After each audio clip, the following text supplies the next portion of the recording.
and be brilliant. You can call Kevin Murphy at 318-861-3521. Office is located at 738 North Ridge Loop in Shreveport, Louisiana. American Incorporated, member FINRA, and SIPC.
you can go ahead and chop down the milkweed bugs and plants,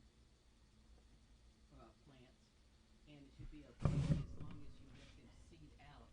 So there'll be another plant coming up at the same location the following spring. So Clay, I hope that answered your question about monarchs and milkweed. And we are saying that keep as much plant diversity around your house, especially native species, and that's going to be attractive, and that's going to be a habitat for the if you have native species plants, you're going to have native insects and native birds and so forth. So thank you for your call, Clay. All right, Clay, thank you for your call. Sorry about that. You are listening to What's Bugging You with our resident entomologist, Dr. Beverly Burton. We had some adjustments there to make. And Bob from Junction City, you are next on our program. What's bugging you? A few months ago, about 3.5 months ago, my son had a bed bug infestation in his room. We did the whole 9 yards by taking the bed out. Actually got rid of the wooden bed, got another bed, did all the fumigation, or well, I say just use the pesticides and all this stuff. Put the cover on the new mattress. Did everything that I read you're supposed to do. A couple of months later, we had not an infestation, but they came back. So yeah. Bob, have you been emailing me with your company email address? I actually did, and I'm sorry. I'm when I'm at work, I have to email through my company. No. I answered you twice, but it keeps bouncing back to me. In fact, sorry. No, in fact, I had the membership director here at the radio station search their records with your name. I won't say your last name over the air. Right. And I emailed an alternative address, but I'm so glad you called because I really wanted to talk to you about this. Okay, good. Now, first of all, you took everything out of the room, you replaced the bed, and then you sprayed the insecticide. Is that correct? Yes, ma'am. Do you remember what insecticide you sprayed? Oh, no, and I still have it. It was a bed bug spray that I just got from Walmart. Okay. Yeah. I'll have to look that up, but hopefully the active ingredient ends in the suffix THRIN, like cyflothrin or bifenthrin, because those are pyrethroids, and those are the chemicals that can be used by the homeowner, and it's safe for pets and people. Now, the first thing that opened up my mind, there's two possibilities here, Bob. One, you didn't get them all in the first place and you just knocked them down. Right. Or your son, if he spends a lot of overnight trips visiting other friends or family, and he takes his pajamas in like a backpack, he could have transported them back to the house with that type of activity, because we know that when people go to hotel rooms and most people take all their stuff out of their luggage and lay it on the ground, then the bed bugs if there's bed bugs in that room, they transport them back home. And so it's either a reinfestation of the original colony, or they were reintroduced into the house. It sounds like you did all the precautions you could. Now, it may be also, and this is the fear thing, what if that particular population of bed bugs are resistant to the spray that you used? Okay. That could be another factor. And so you might want to go get a different type of chemical. But I'm going to look up and see what the active ingredient is for a Walmart bed bug killer, and I'll know more about that. So what you can do. It's a vicious fight. You're just going to have to keep doing it and doing it and doing it. You might try to couple this with steam treatment as well. Okay. And you can go on and there's sites on the web that you can compare home steamers to pro steamers. So we call this thermoregulation in controlling bed bugs, because bed bugs are somewhat semi-soft animals, and so they're a little bit more susceptible to drying out and being susceptible to the high heat that's in steam. A lot of people don't realize that steam is actually hotter than boiling water, because it has to come up off the boiling water to hit that to go airborne. Okay. And just for the listeners that to know, I always tell people that a bed bug is about the same size, shape, and color of an apple seed. Right. And they don't have wings, thank goodness. The last thing we want is flying bed bugs. But good luck with that. Thank you. And if you go on to the LSUS homepage and look up the biology department, my office number is there. It's 318-797-5088. And if this comes up again, instead of emailing me, just give me a ring. Thank you so much. Good luck with that, Bob. Okay. You are listening to What's Bugging You.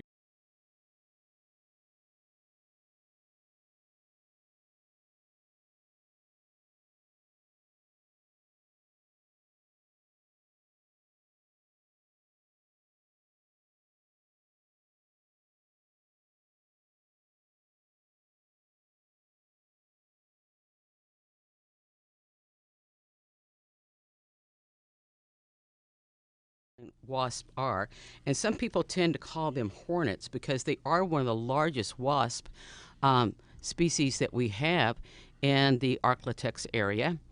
And what they do is they will dig a hole into the ground, not so much a vertical hole, but they'll start and it'll be at an incline, like maybe about a 30-degree angle down into the soil. They will find a cicada, sometimes what people around here might call locust, and they will take and they will sting it in order to paralyze it. And then they will grab the cicada and carry it, fly it, back to their burrow in the ground, and they will drag the cicada down in there, and they will lay an egg on it, and when the little grub hatch, it will crawl into the cicada and literally eat it alive. And that's how it will develop. And then when it pupates, it will come back out of the ground, which is kind of ironically because the immature cicadas live in the ground as well, so that kind of makes sense. They are not at all aggressive. I've stood with 6 or 8 of them flying around me, and if you don't mess with them, they don't mess with you, and they really are a very good part of what I like to call the urban ecosystem. And so please just let them do their thing, share your backyard with them, whatever, and just tell the kids to leave them alone. And just don't.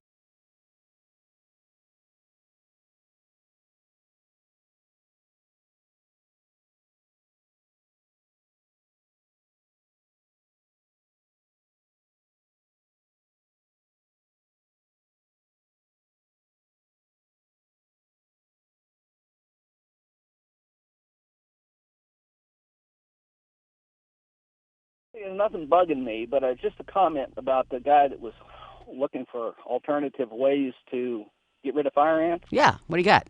What works for me really well is a propane torch. Yeah, you see, that's going back to burning them out. And that could also, just like the hot water, that could be damaging to the plants around it. Just depends on how much you want to keep the vegetation around the ant. And yeah, it's the same thing as pouring gasoline down there and lighting it on fire. A little different. Well, it is different. Because you stir what I do is I stir through the mound and let them just kind of swarm, Yeah, and then burn them off, and stir the mound and let them swarm and burn them off again. And I've used that successfully. The other thing...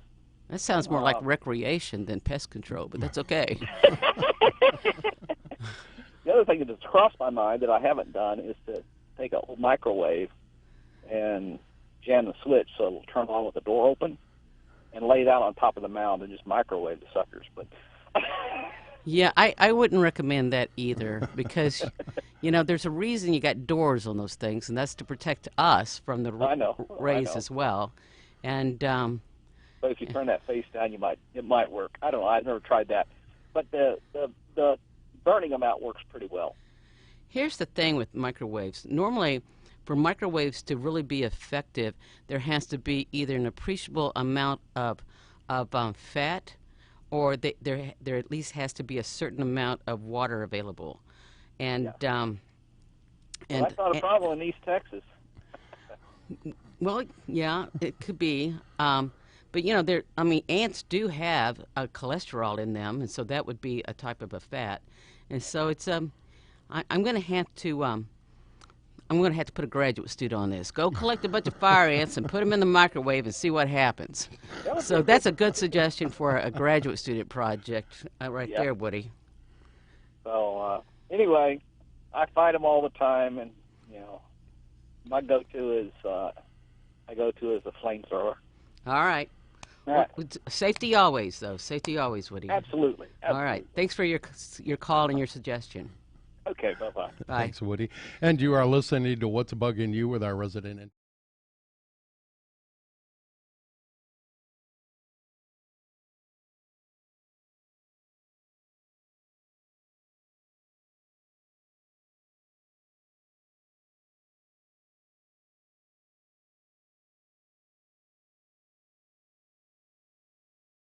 Hello, Monica? Okay, well, maybe we are with Red. Red from Jenna, are you online? Yes. Okay, well, I skipped right over Monica. Red, you're up next. What's bugging you? Yes, I got really a two-part question. Okay. And I'm going to get off the phone here. Near not long ago, I was mowing our front yard, and there was a swarm of ground-dwelling insects. I'm not certain what kind they are. And they just absolutely swarmed the mower, and they just attacked and crawled all over the handles of it's a zero-turn mower, attacked the handles and crawled in the seat, in the back of the seat, and they were just absolutely furious. And I just left the mower there.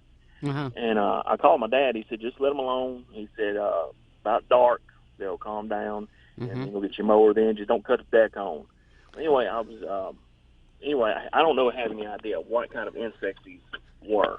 I know there was like a wasp or a bee. I have no idea. A lot of people don't realize that there are ground-dwelling bees. And the almost exact same thing happened to my brother about 23 years ago. There was a field next to my house, and I said, go cut down that cottonwood tree because I just don't like all that cottonwood getting into my air conditioner. And all of a sudden, a bunch of bees started swelling up from the ground when he kicked on that chainsaw, and he couldn't put that thing down fast enough and run back around to the house to get in. And so I can almost guarantee you it was ground-dwelling bees. And it's not, and there's a lot of people just think, oh, we have honeybees, and we have, we have carpenter bees, and we have bumblebees. But you'd be amazed at all the different types of bees that are actually right here in the Arklatex area, and some of them nest in the ground. You said you had a two-parter? Yes, ma'am. And the second question was, whenever I was a child, me and my friends would go swimming, and there was these little insects that were in the water, and they were shaped like almonds, but smaller than almonds, and everybody called them apple bugs. And you could pick these bugs up and hold them in your hand, and they were just harmless insects, and would just throw them back, but you could put them up to your nose, and it would smell just like a green apple for some reason. And it was strange. It was like really, it would really just knock you down how this little harmless insect shaped like an almond would smell just like an apple. And I've never found out what kind of insects those were. And they were water-dwelling insects. Have you ever heard of this? The first thing that comes to my mind, because they are harmless, are you familiar to what whirligig beetles are? Whirligig, yes. I've heard of that name before. Okay. And they swim on the surface, and they are shaped like an almond, but smaller than an almond, and or almond, and it might have been those. If it's a little bit smaller than that, then there are these little insects that we call water boatmen, and they actually have legs that go like oars, and they'll swim up on the surface of the water, but they're pretty small. Don't know if they would be them. And, of course, you didn't describe the water striders. There's also another bug that comes in different sizes, some very large, some very small, that are called water beetles. And they, I'm surprised if you said they're harmless, because water beetles are not harmless. They will actually take their beak and stick it into your skin, and it's a very painful bite. And so if you ever get a chance to send me a picture of one of these things, I would love to have a visual to go with it. Yes, ma'am. Okay, well, thank y'all. The coolest thing about whirligig beetles is they actually have two sets of eyes. One so they can monitor what's going on top of the water, and another set of eyes so that they can monitor what's going on below the surface of the water. And I don't know of any other insect that does that, and that's just too cool. That's like high tech right there. So, thanks for your call. Yes, ma'am. All right, and you are listening to What's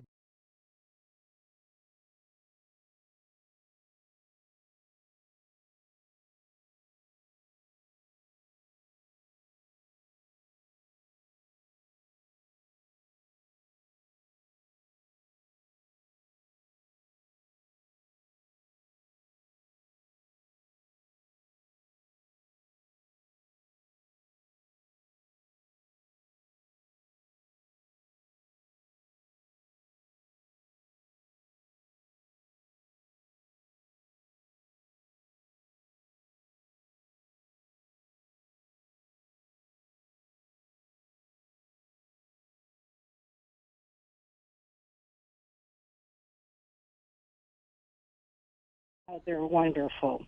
But I have a Passiflora incarnata, and they just destroy it every year. So I'm wondering what I could do to control some of this activity. You're talking about that the caterpillars destroy the plant? They do. They Yeah. defoliate it completely. Yeah, that's the problem with having what we call a butterfly garden, Veronica, and that is people want to attract the adults, but by attracting the adults are attracted to certain type of plants, and know. and then they lay eggs on the plants, and then here comes the caterpillars, and I get a lot of calls about that, and I basically say you can't have the butterflies if you don't have the caterpillars, and that's just it goes hand in hand like that. Um, and so, you know, the cool thing about the adult Gulf fritillary is I go to a lot of community events, and I take my insect collection out there to show the people. And I'll pick up a Gulf fritillary, and I'll say, look at this beautiful orange and dark brown and black butterfly. Isn't it gorgeous? And I'll have it on an insect pin, and then I'll flip it over and kind of twirl it a little bit. And I say, but don't forget to look at the underside because they have all those beautiful silver spots on the underside of the wings. And so I would right. say what you could do is plant extra plants, and so that you can tolerate a certain population of them. And or you could the caterpillars are easily seen with the naked eye. You could actually go out there and just hand pick them off the plants. And I do. yeah, that's what I would suggest. But you can't have the However- butterflies without the caterpillars. However, they just, after a certain point, they're just increase their population so much that they actually defoliate the whole vine. It's like they call their brothers, their mothers, their grandfathers, their aunts and uncles, any friend that they know, and they all come and diverge on this plant. Well, you might. Can I use a hose to knock off some of the eggs? You could try that. Because But I have gone out and done taking the butterflies off. I throw them into the pasture so the birds can have them. the other thing you might try is instead of planting them in a clump, disperse them throughout the yard, and so that way the adults will have a little bit of a harder time finding. That's the problem with what we call monocultures in agriculture. If you drive down Highway 1, you'll see either fields and fields of soybeans or fields and fields of cotton, and it's not hard for the pest of those two plants to find them because they're so widely planted. So you might diversify your plants a little bit, and then don't plant them in solid clumps. Well, all I have is one vine, but it's about 40 feet long. The other problem is I'm the only one in my community that has this Passiflora incarnata, and it's like I don't know how they find it. They must zoom in it. I think, as you were talking about earlier, is there some sort of hormone or chemical that they give off to attract this butterfly? Insects are extremely. They can detect chemicals in the air that we don't have the capability of smelling. On their antenna and in other places on their body, they have what we call chemical sensors or chemosensors, and they can smell certain smells for miles and be attracted in there. And so that's not going to help you at all. It's just, and you're absolutely right. I don't know about the caterpillars of the Gulf fritillary, but there are some other insects that once they find a suitable habitat, they will release a pheromone called an aggregation pheromone that will attract other insects of their own species to that location. And so,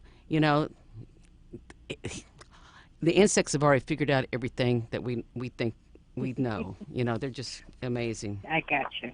Well, Amazing. thank you so much for your help in this regard and for your explanations about what's going on. Well, thank you for your call, Veronica. You bet. Bye. You are listening.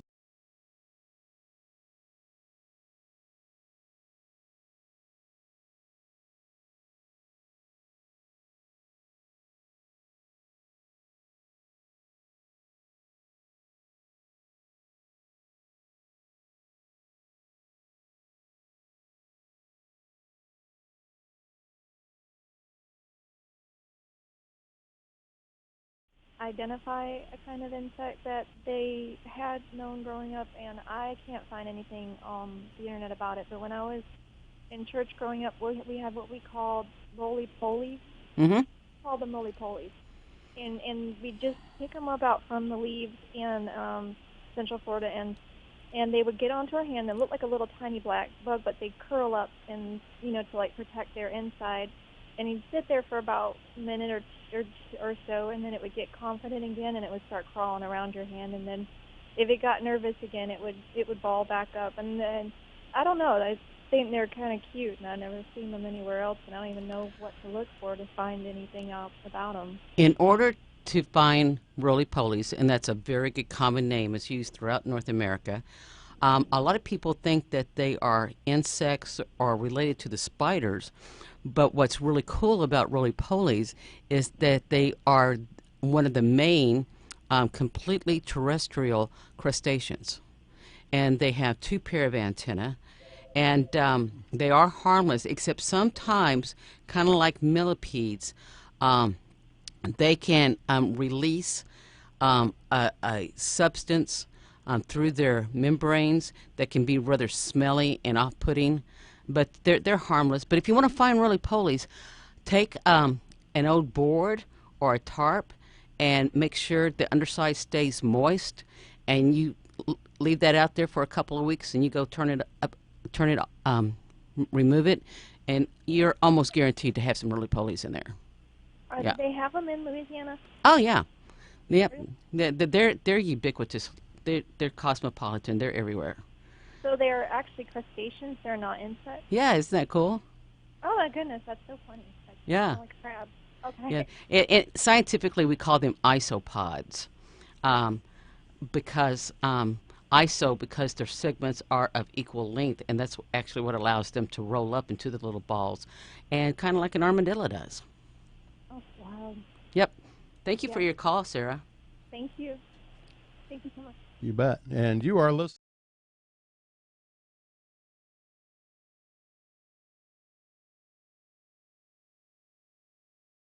That's 800-552-8502. Any question regarding our insect world is a fair game. And we're going to go next to Dennis from Shreveport. Dennis, you're on with Dr. Burden. What's bugging you? Thank you. I have a 2-car garage that serves as a shop, and I have brown recluse. So I went out to Amazon and bought these 6 little plug-in sound wave things that you can't hear. You plug them in. I'm sure they emit some sort of sound wave, but I don't know if they're working or not.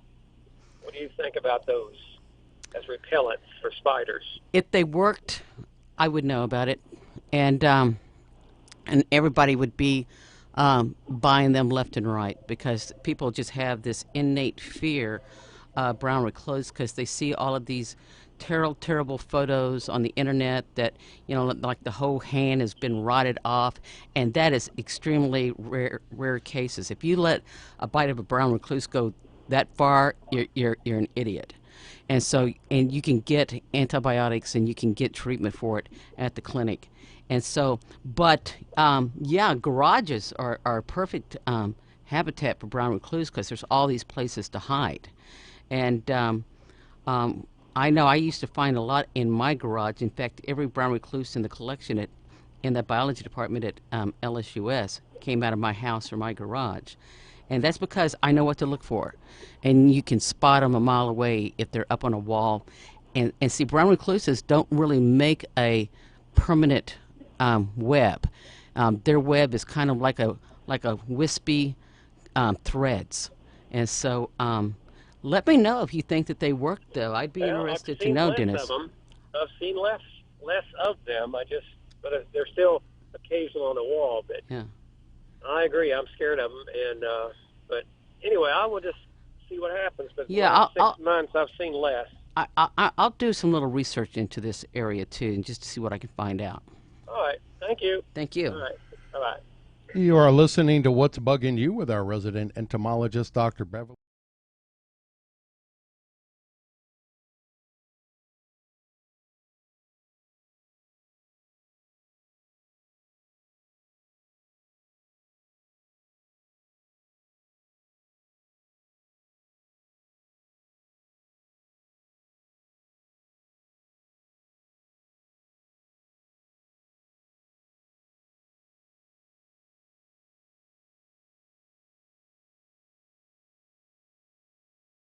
Scorpion this might be?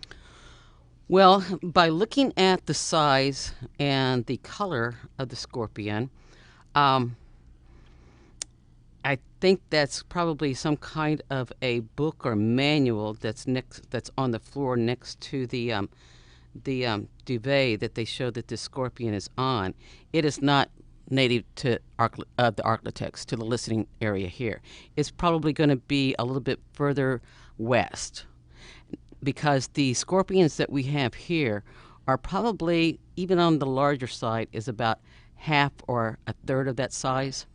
And so the good news about the scorpions that we have in the Arctotex area is that they are venomous, to be sure, but they're not lethal, and it's pretty much very similar to a wasp or a bee sting, unless, of course, somebody is super sensitive or hypersensitive. And they might go into anaphylactic shock, of course. We've all heard of that. But scorpions are not aggressive if you leave them alone.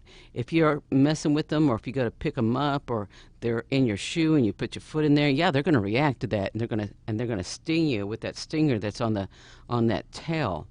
And so I hear a lot of people, when they call me with scorpion questions, the first thing I ask them is, have you moved into a new subdivision? Because scorpions always tend to be a problem in new subdivisions or new houses, because you've destroyed their habitat. And if you can see light under or above a door or a window, then a scorpion can get in. And they probably don't even really want to get in. They're out there hunting. Scorpions are nocturnal predators. And one fun thing to do is to buy you an ultraviolet, a UV light, and go outside at night and just shine it around your house or out in a field, because the exoskeleton of a scorpion fluoresces under UV light. And that's one way that people can determine whether they have a scorpion problem or not. And then the other reason sometimes people might have problems with scorpions is that they don't want to go walk that far in the winter to get the wood for their fireplace, so they store all their wood up by the back door. And that's perfect habitat for scorpions. And when they're out hunting, they can easily get into the house if there's an entryway in. And so that's my spill on scorpions, Bill. There you go. And of all of the varieties of scorpions, are there any that are seriously deadly that live in our area? No. Or are most of them just irritants? Irritants. Out in the southwest, there are some larger, blacker scorpions that can be more of a health risk, but not in our area. Interesting. Mm-hmm.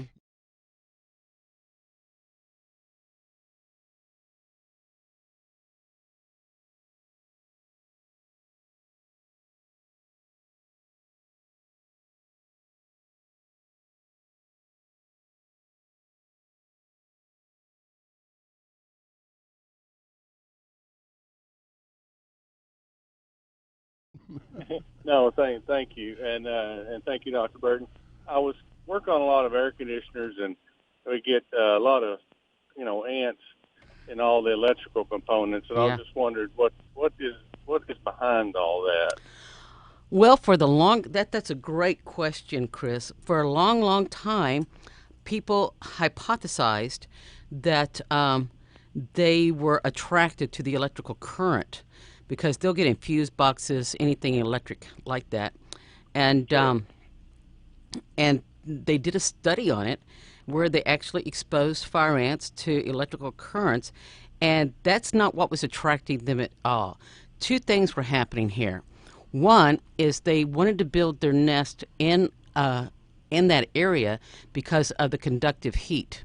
Air conditioner heats up, and the fire ants will be attracted to that heat because insects in general develop according to the temperature. So the higher the temperature, the faster the development, the more the colony can grow. But what they did find out, which was absolutely fascinating, is that when an ant did accidentally get electrocuted, then the other ants were not attracted to the electricity, but they were attracted to the smell of the burning ant body.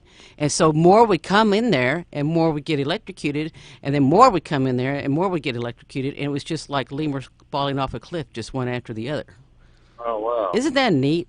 I remember when I read that, I thought, I would have loved to have been in that room when they figured that out. I mean, what a revelation, It really is, and I get more queries about that than just about anything. So that's pretty eye-opening there. So yeah, and as you know, a lot of the air conditioners are on a concrete slab, and that concrete slab is also a good heat conductor. If you go out to a golf range or out to a park, you will see more fire ant mounds along concrete sidewalks than you will out in an open field.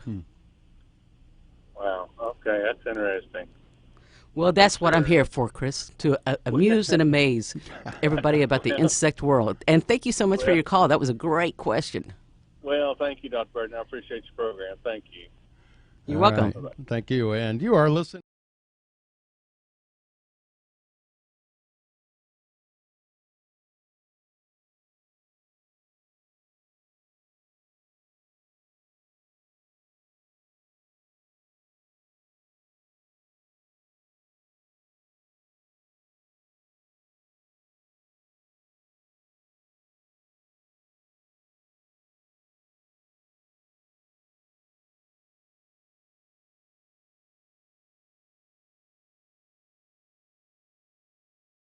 They are something that is called galls, Galls, or sometimes you might look them up and they're referred to as Coccidia, and these are actually benign tumor growths on plants.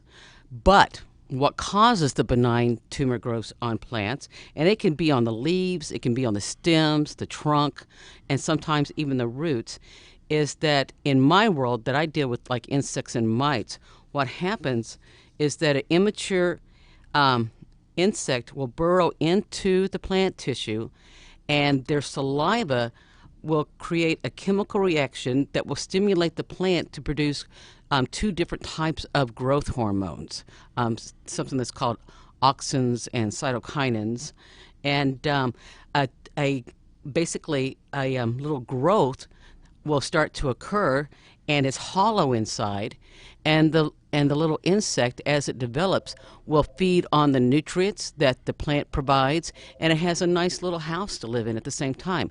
And they can be fuzzy like the ones in this picture. They can be the size of marbles. They can be like little dimples, or sometimes they're even something like a outgrowth, finger growth.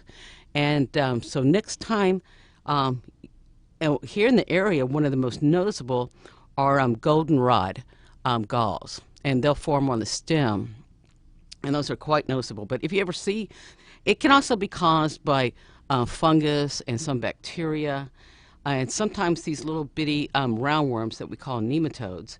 But a lot of them are insect and mite related, and they come in all kinds of shapes, color, texture, and they're called galls. And back in the old days, they actually used to catch or collect these galls because they're very high in tannic acid, and they would make a solution in order to cure out hides. You are listening to What's Bugging You with our resident entomologist, Dr. Beverly Burden, and you can give us a call now at 800-552-8502.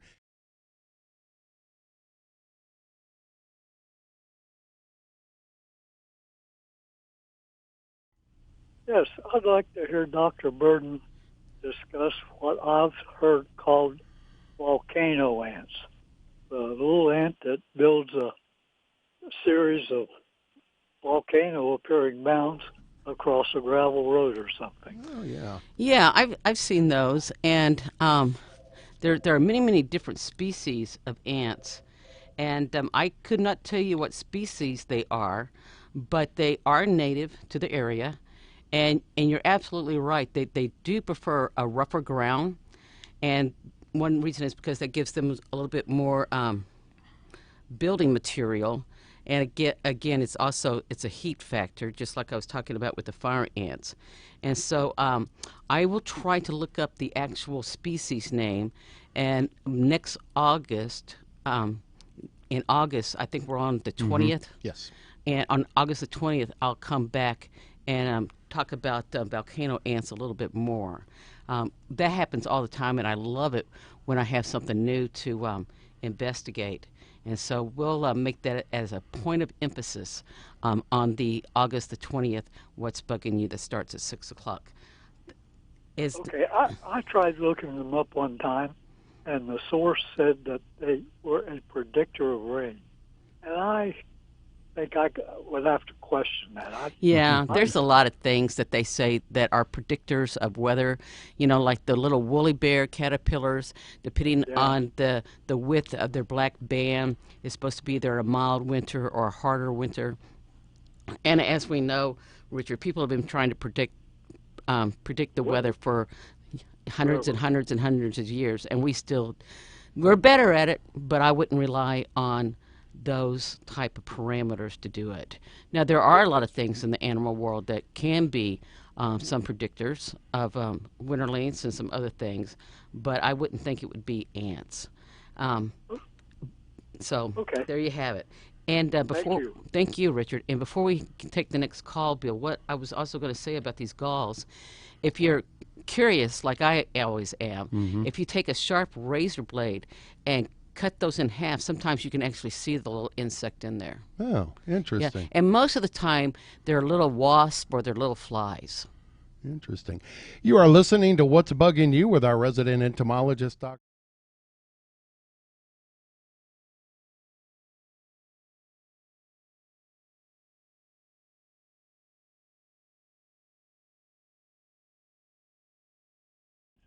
We have these little tiny bugs, hundreds and hundreds of them that come through underneath a door.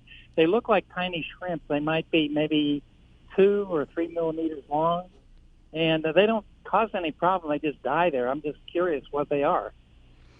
There are freshwater, what we call amphipods, and they do look like little bitty shrimp, and so they're just little crustaceans. You nailed it. That's exactly what they are.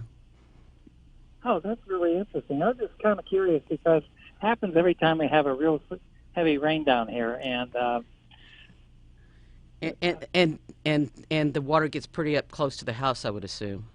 Yes, it does. Yeah, because they're not going to crawl from like a pond up the backyard to the back door. They would have to be fairly close to get into the house. Yeah, they are. Yeah. Well, thank you very much. I was really curious about that. Yeah. Thank you. Thank you for your call, Tom. Okay. All right. You're welcome. Bye. Thank you, Tom. And it sounds.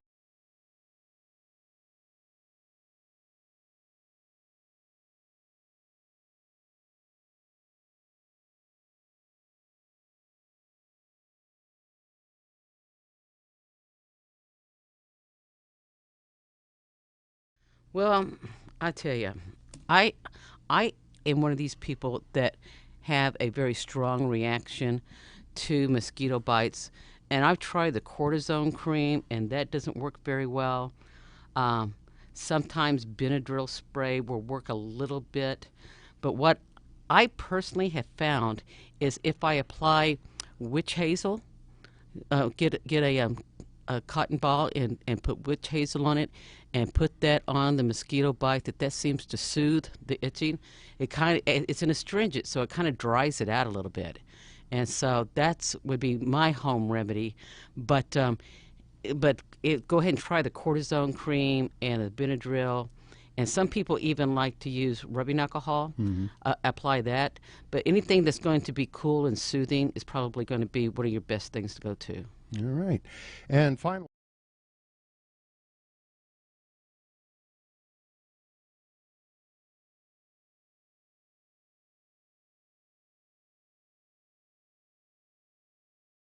Yeah, it has a elongated orange body with black and light colored banding on the legs, very long antenna. And if you look at the picture close enough, right where the middle legs are attached to the body, there's a little set of wing pads there. And this belongs to a group of insects known as hemipterans, and they also go by the name of true bugs.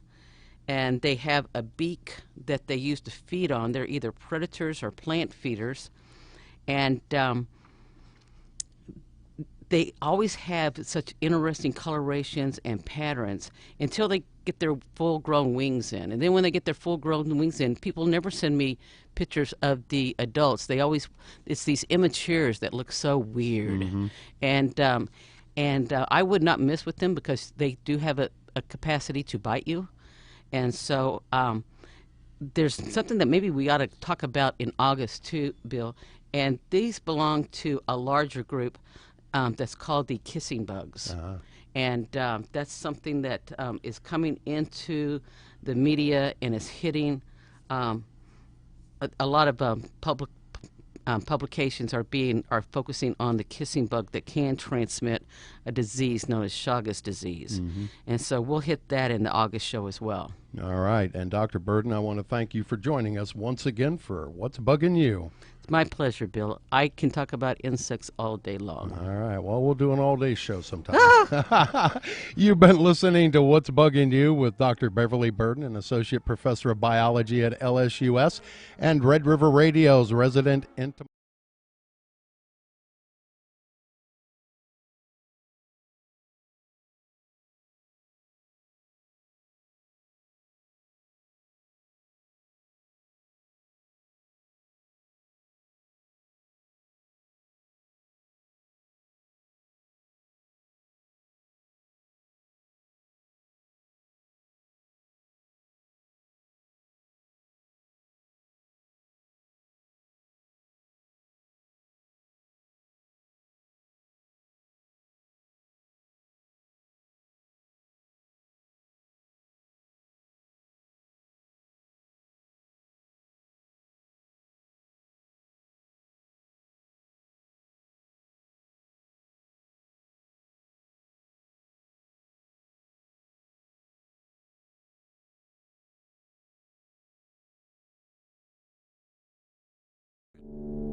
Okay.